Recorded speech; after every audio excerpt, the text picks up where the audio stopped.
they got there, Ezima was nowhere to be found. But the footprint and the green leaf on the grave could tell that she had passed through there. In a bid to search for Ezima, they combed through the bush for more than 30 minutes, all to no avail. So they headed out, straight to the tarred road. Just as they were about to get close to the uncompleted building, they saw Ezima sprawled on the floor. Adaku ran frantically to her, thinking she was dead. When she got to her, she prayed to God to come to her rescue.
The sum of 20,000 naira was given to Mr. Okafor, and also a personal memo to be delivered in person by his driver.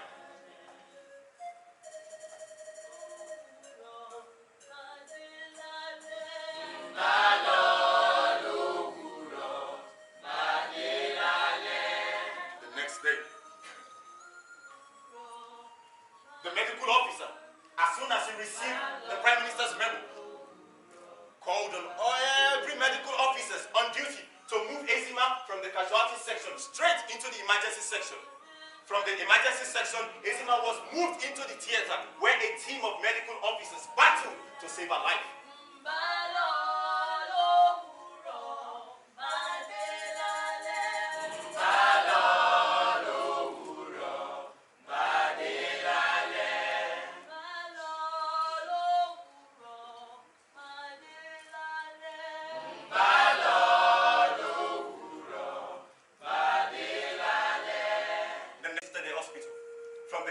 Section where he parked, he walked straight into the reception to seek permission to see Ezima.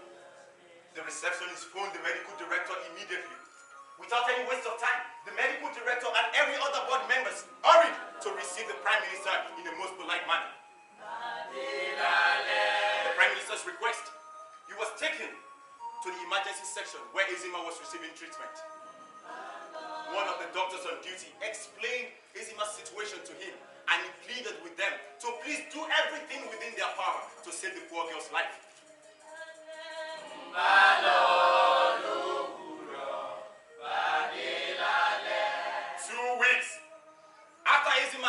admitted into the hospital. Mr. Okafor, who has been in constant touch with the hospital, sent message through his daughter Adaku to the Prime Minister, informing him that Ezima had finally regained consciousness.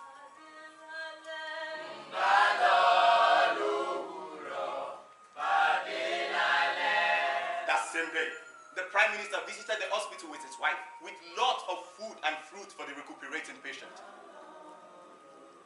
From that day, on the Prime Minister's instruction, food and beverages were taken to the hospital for the 2 months she had to stay in the hospital.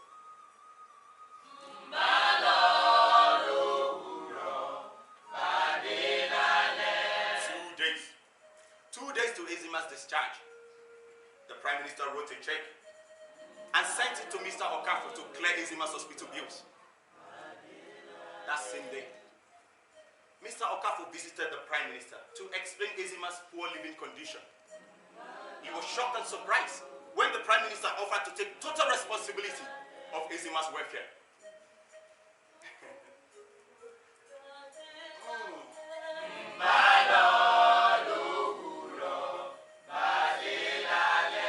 Alone in the room with the wife that night, the Prime Minister explained the reason for Mr. Okafor's visit to the wife.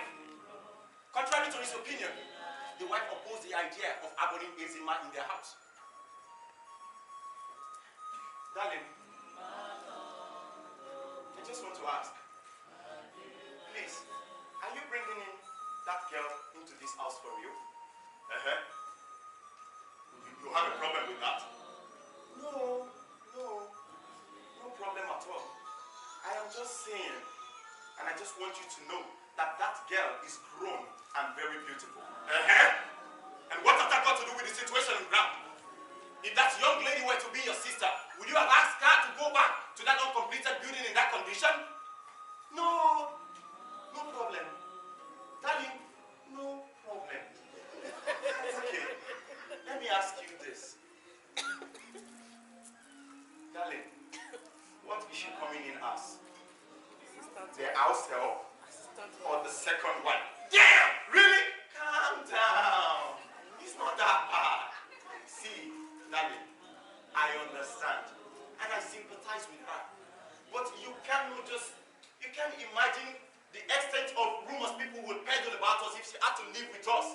And what is my business with that one? What is my business with that? All I am trying to do is to see this young girl rehabilitated and to save her from nursing further suicidal plans. Okay. Darling, okay. Based on their understanding.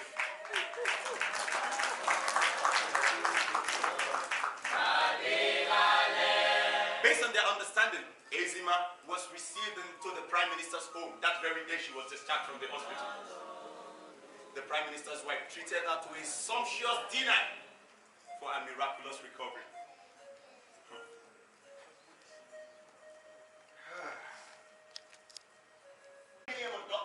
The Prime Minister sat for breakfast, which lasted just for 10 minutes, after which he was driven in his official vehicle to work. Ezima, who was yet to come to grips with a new home, woke up around 8 a.m. She reviewed her thoughts. For the umpteenth time, wondering if it was not even better for her to go back to her former house than live in an illusory existence in the Prime Minister's house. Still in that mood, the Prime Minister's wife entered. Madame's presence interrupted Ezima's solitary mood. She jumped up and greeted her mistress in the most polite manner. The Prime Minister's wife answered and told her that she was going to the market. Ezima sought permission to go to her former house, but the Prime Minister's wife objected, saying that she should forget about that place for the time being. But that question alone triggered fear in the Prime Minister's wife, who was already dressed to go to the market. That way, she instructed Emenike, the house help, to take close monitoring of Ezima's movement around the house until she is back from the market. A few minutes after the Prime Minister drove off,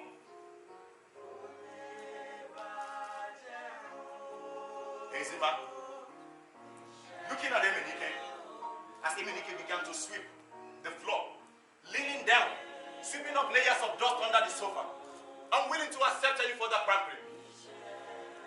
She moved to the parlor, greeting Emenike warmly.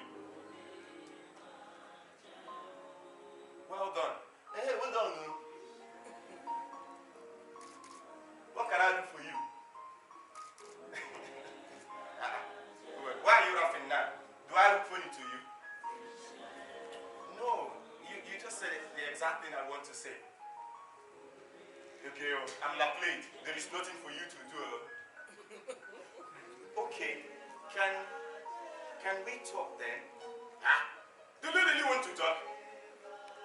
Yes, I am not dumb. My name is Izima. I used to be the PA to the Prime Minister. Yes, very good. I heard Madam and my master discussing your issue, how you had an accident, and how the miraculous thing God has done in your life. Anyway, let's thank God for spending your life. Let's thank God. So, what is your name? My name is Emenike the Bastard. Why did you call yourself a bastard? What are you saying? Because I am one now. I'm a bastard. See, are you ready for the disgusting tale? It's a very disgusting one. If you are ready, let me start now. Okay, I'm ready. Okay, sit down now. Hey! My uncle Balolo Graph started on a very gloomy day when my mother, a young secondary school girl, was taken advantage of by one idiot. Really? What is the name of the idiot? Boniface. Where is Boniface? The idiot now that impregnated the secondary school girl and left her and ran away. Oh, so sorry. Hey, there's nothing to be sorry about. Let me continue with the story. My darling, that young secondary school girl who does not have any hope of surviving eventually gave birth to me and dumped me in the dustbin. So me, I was dumped in the dustbin. Hey, that's serious. Hey, very serious. My dear, it took one good man to pick me up and then took me to the orphanage.